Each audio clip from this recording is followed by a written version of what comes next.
couldn't afford a real Christmas tree this year, so I got this bottle of vegetable oil. Vegetables grow on trees, right? I may not have any friends, or family, or money, but at least I have you, little vegetable tree. Merry Christmas. Oh yes, that's such a great workout. Man, I need protein. Where are the protein shakes? Dude, we drank it all yesterday. Dang it! I need protein. Wait, what's that? This is my vegetable oil tree. I grew it myself. Not really. Vegetable. Wait, vegetables have protein, right? I don't think so. Eh, close enough. Protein! Give it! Must increase protein!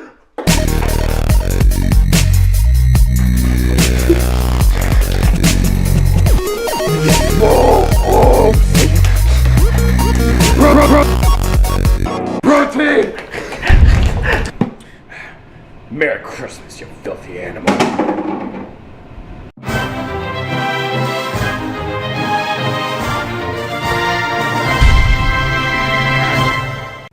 Greetings and salutations, people of the internet. My name is Jonathan, and welcome to the Alternate Indie Christmas Special! So, anyways, name of the day is Charlie Brown. Why? I'll let you know. About 2 weeks ago, I went with my girlfriend to see the movie, and it was incredible. It was so much fun. It was so faithful to the comics, so faithful to the books, and I was just wondering afterwards, like, wow, that was so great. I wonder if there are any Charlie Brown games that are like that. So today on the channel, we're going to be looking at some of the greatest and most influential Charlie Brown games in history. So, hold on to your stockings, grab the eggnog. It's gonna be a good one.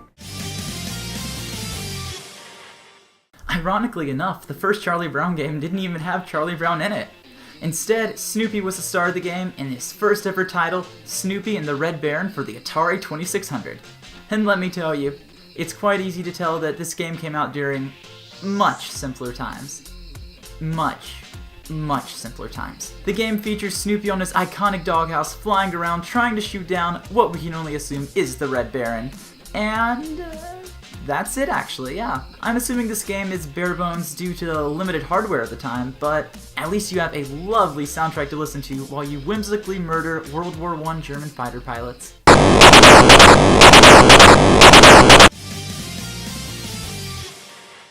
Next on the list we have Charlie Brown's ABCs.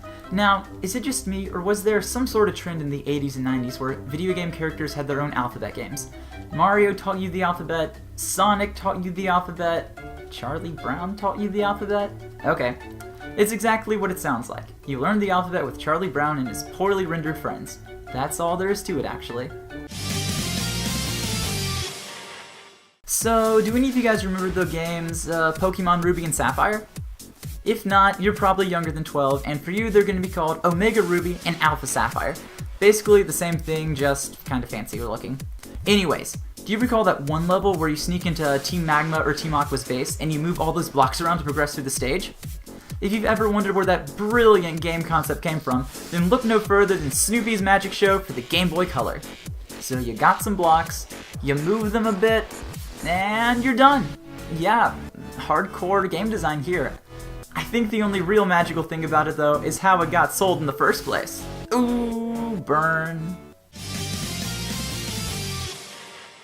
Now, I realize it hardly comes as any sort of surprise, being that the other three games have been sort of bad, but Where's My Blanket Charlie Brown is probably my favorite game on the list up to this point. Most likely because I loved to play the point-and-click games as a kid, and also because it's the best-looking Charlie Brown game of the time. It's always just so cool to step back and see how far games have advanced as a medium. Seeing us go from this to this is truly a sight to behold. So basically, Linus lost his blanket and it's up to Charlie Brown to find it. Okay, we got a plot, let's move on. In order to do so, you obviously have to point and click on everything in sight, and there are even a few puzzles thrown in to spruce up the gameplay. Not a bad time. What do you think, Charlie Brown? How silly! What would Linus's blanket be doing in the fridge? If I had known about this game as a kid, Snoopy vs. the Red Baron might have been one of my favorite titles for the GameCube. If you ever watched the Charlie Brown show or read the comics, then you know how Snoopy liked to pretend that he was a World War I fighter pilot and battled the Red Baron. Or you could have just looked at the #1 game on this list to figure it out, right? Of course, this was all in his imagination, and he never actually did any of the cool things he was describing. Until now. Snoopy came into the GameCube with all its HD, not really glory, and all the 10-year-old boys of the world could finally fulfill their dreams of being the World War I Flying Ace.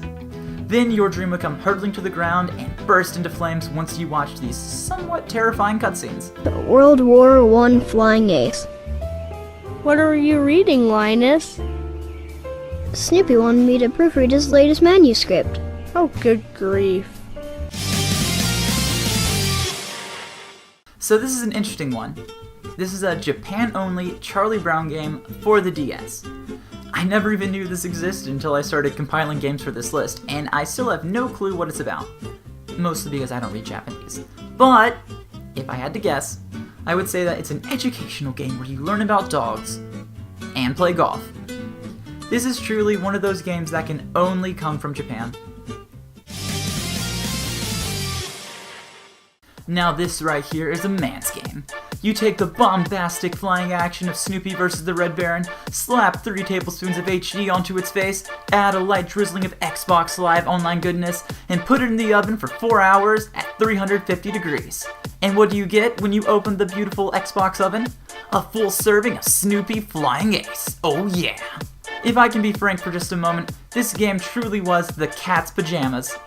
The controls were so tight, the concept so original, and the online multiplayer, so fresh. My only regret is that the developers never put this game on PC. Otherwise, I could safely say that I would still be playing it today. Rest in peace, Snoopy. Mobile gaming is a fickle mistress at best. Sometimes, if she's in the mood, she'll gift you with gaming goodness like Infinity Blade, Bloons Tower Defense, and Army of Darkness. Other times, however, you'll catch her in the corner sniffing paint with Clash of Clans and Kim Kardashian Hollywood. Whenever that happens, you get something interesting. Not necessarily good, not necessarily bad, but interesting. Don't sniff paint, kids. Otherwise, you'll turn into an interactive storybook for mobile devices. If you were paying any attention about 25 seconds ago, you may have noticed how I was bashing Clash of Clans and KK Hollywood for their exploitative business models, which, even though are titled as free-to-play, still heavily push for the consumer to give them all of their money. Things may look dark for mobile gaming right now, but I know my good friend Charlie Brown would never stoop that low. He's a paragon of justice, a beacon of morality, and a cavern of cynicism, a role model for children. Son of a biscuit! I'll go grab my credit card.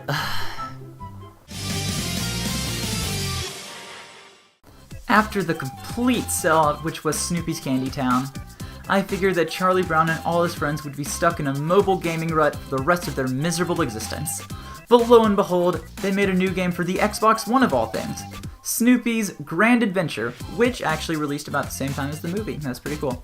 It's a 2D platformer that stars Snoopy going on a grand adventure to try and find Charlie Brown and all his friends. I haven't personally played it yet, but it graphically looks very accurate to the movie, so who knows? Maybe it's good. Fingers crossed. Well, folks, that concludes our merry gallivanting into the world of Charlie Brown. There were a lot more games based on the character than I actually thought there would be. I was expecting to be either 1 or 2 Game Boy games or something, but there are at least 20 games actually, and I had to cut it down to about 10 so it could fit on the list. But anyways, I'm sure there are a lot of other obscure TV characters with video games out there, so if there's a certain Miss Frizzle or a certain Captain Kirk that you think would make good lists as well, let me know. I'd be happy to cover them.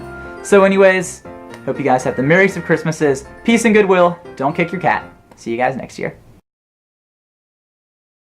Greetings and salutations, people of the internet. That was really loud.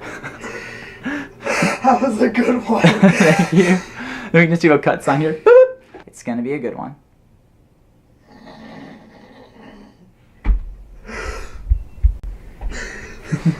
Fat little Jonathan. Stop it. I'm insecure. Okay.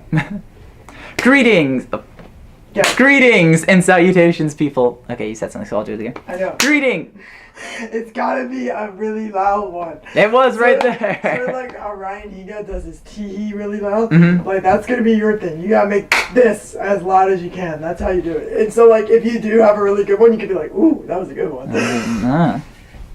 Greetings and salutations. Okay. No. I just want to get an idea for this. I'm pretty much just gonna take it. Get it. Vegetables are kind of like oil, or what is it? That's Continuity. Okay, so it's gonna be like blah blah blah blah blah blah blah blah blah. Oh, this vegetable oil is so delicious. Blah blah blah. I'm gonna be like, whenever you turn back this, I'm like, protein. You just keep going. There you go. There you go. Okay, go ahead. All right, time to get swole. Okay, hold on. We're gonna have to reach.